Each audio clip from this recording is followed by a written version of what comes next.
Hello there friends, Nicole here with you, and today I have Jiji. She's a Cocker Spaniel and we have a dog show in about 3 weeks, so we need to get her pulled in there, and I thought we could do a Cocker Spaniel face together. As you can see, she's a tad bit overgrown.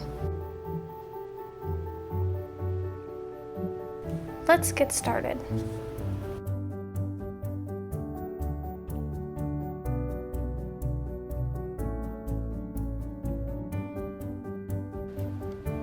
When we are doing ear line, what I usually like to do is make sure my dog is stacking the way I want her, and then I just take my finger and I run it straight across.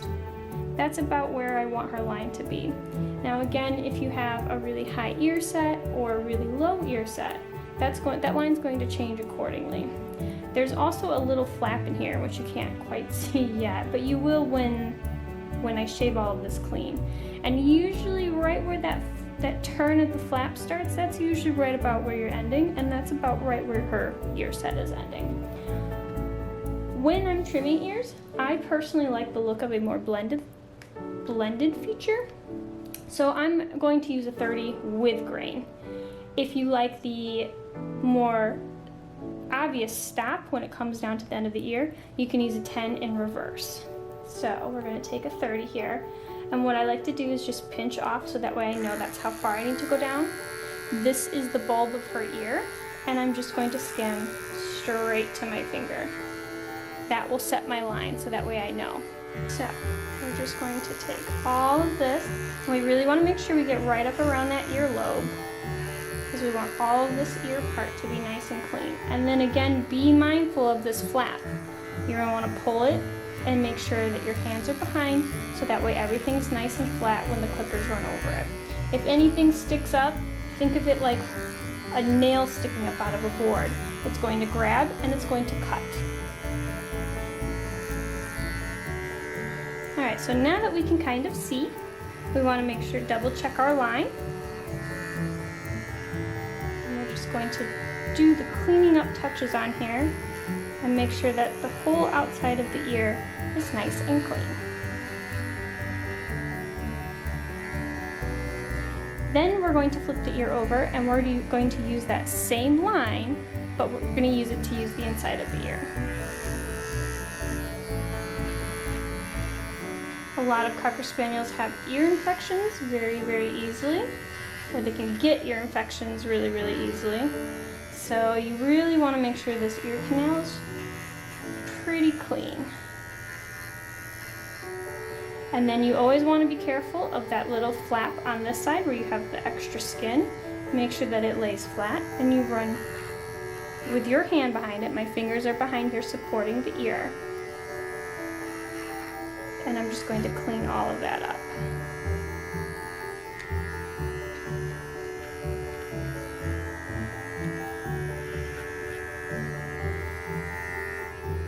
Double checking my lines to make sure that I'm still following the same pattern. Of course, if you go too far, the hair does grow back. It just might take a little bit longer for it to grow, so you just have to be a little bit patient with your mistakes.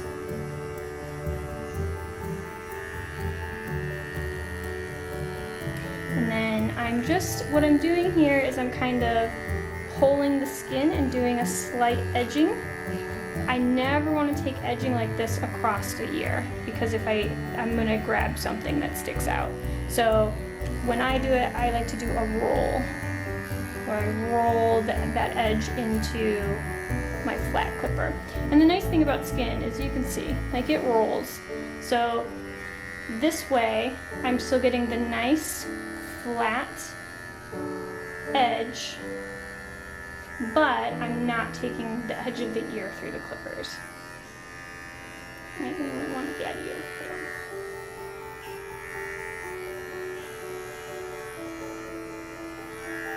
And then we're going to do the exact same thing on the other side. For the top of a head of a Cocker Spaniel, they have what's called a crown. Now the crown is only there to build fill where one does not have it. So Jiji does have a little bit of a flatter skull than what is today wanted out of a Cocker Spaniel. So we do leave quite a bit of crown to meet into the back of the head to give her the illusion that she has a lot of skull. So what we're going to do is we want to make sure all of this is combed back. The crown we want stripped, but anything from the corner of the ear here all the way across to meet the other side of that corner of the ear, we're going to clip her in. So again, we're going to put our clippers onto a 10, and what I'm going to do is kind of like a reversed bow tie, whereas instead of the bow tie being the part that sticks out, it's going to be the part that recedes in. So from the corner of this ear here, I'm going to meet it to the little occiput to the back of her head here. So I'm going to take a 10 and I'm going to skim all of this off. Now, if your dog has a really good dome, then you won't have to leave as much hair up here.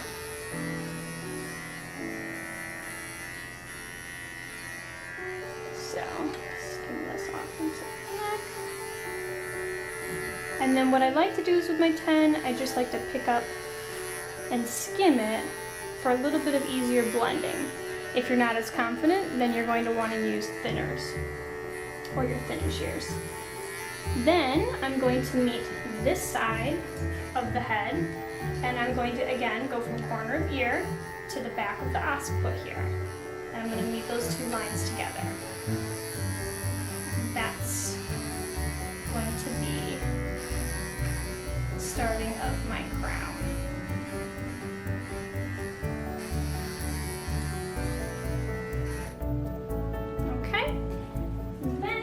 To finish this off is we're going to pull out our thinning shears, and I'm going to use double thinners.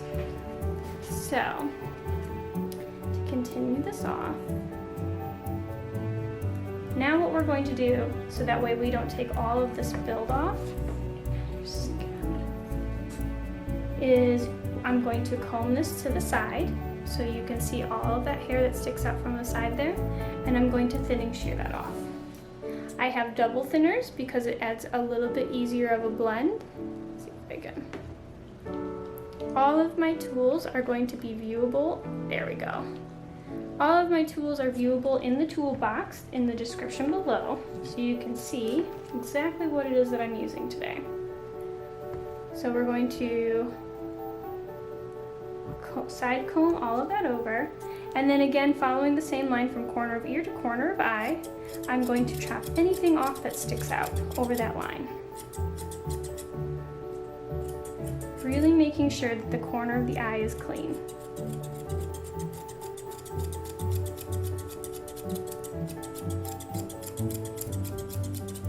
Okay, so we're going to do it again, double check, make sure that we don't have any excess.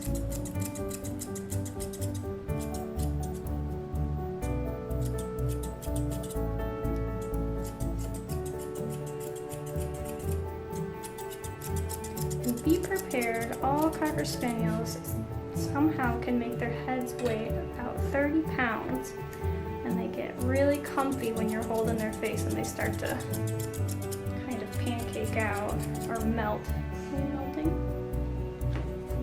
And then we're going to do the same on, use your feet. We're going to use the same on this side. I'm going to comb it all to her left. Okay. Just gonna turn it this way. Good girl. So that way you guys can get a really nice feel. So we combed it all to the left, and we're just going to trim off anything that sticks out. And again, making sure the corner of those eyes are really, really clean. The reason why I use double thinners here versus regular thinners is it does twice the amount of work in half the time.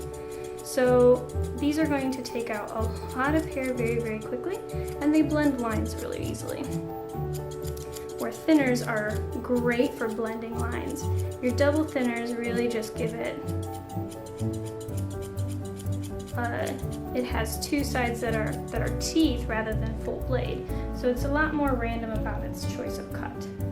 Now I'm going to comb everything back, and again, I'm going to use my double thinners, and I'm going to blend those lines that I made earlier with the clippers.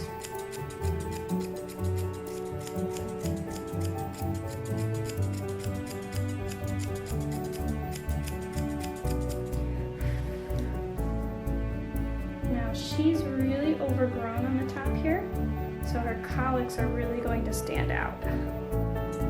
So we'll have to do a little bit of stripping for the next couple weeks to get this re-pulled back in. So don't mind her little Elvis doo-wop in the front.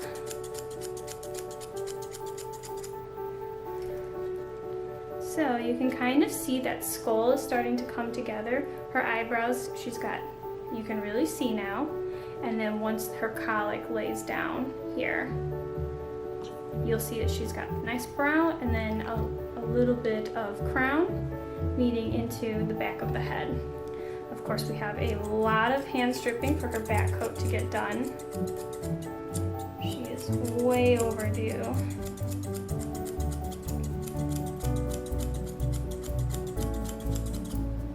And sometimes too, if the little thick and heavy in the front, you can stick in here, do a couple snippies, comb it back through, and it will kind of help it lay down a little bit easier.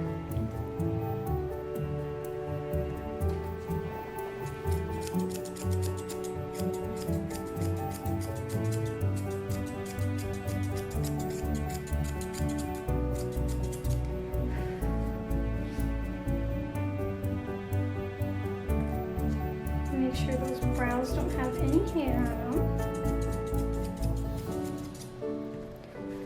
And make sure all eyelashes are removed. They should not have eyelashes. So from here, it's just about cleaning up and doing the finishing details.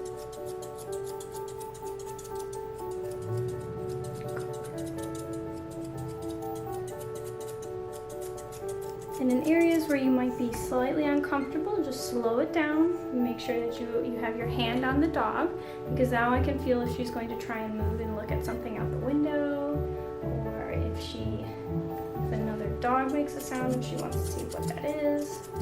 I can really feel her move with my hand. It's not so much holding her. She's definitely plopped her face into my hand. It's there so that way I can feel her move. Anticipate what her move is going to do and prepare what my scissors need to react with.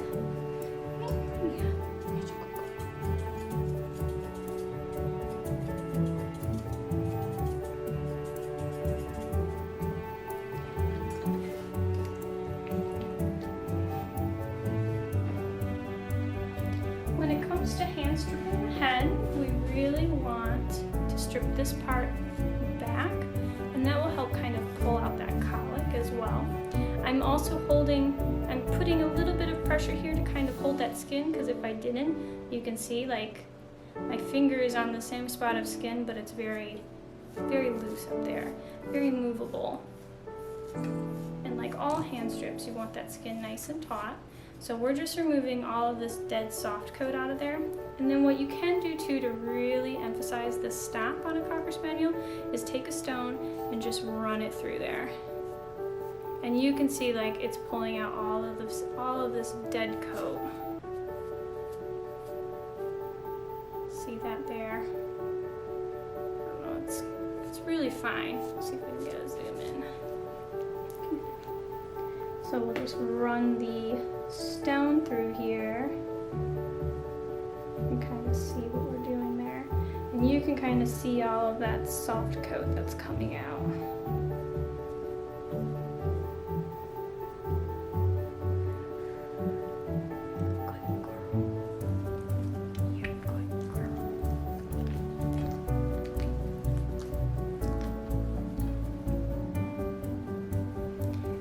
You can kind of see now her stop is a bit more obvious and visible. What that stop's going to do too is, since she doesn't have as much dome as her other fellow cockers, It's going to make her dome appear larger because we're really digging this out in here. We're really making sure that coat lays flat by not having any dead coat in there. So now I have to hand strip the whole rest of her body. She'll get a bath, and then I'll start doing her bevels. But that is a simple cocker head. Thank you for joining us today. If you have any questions, be sure to put them down in the comments below. And if you're interested in the tools that I've used, go ahead and hit the toolbox link, and that will show you everything that I've used today on Jiji's head. Thanks for stopping by, guys.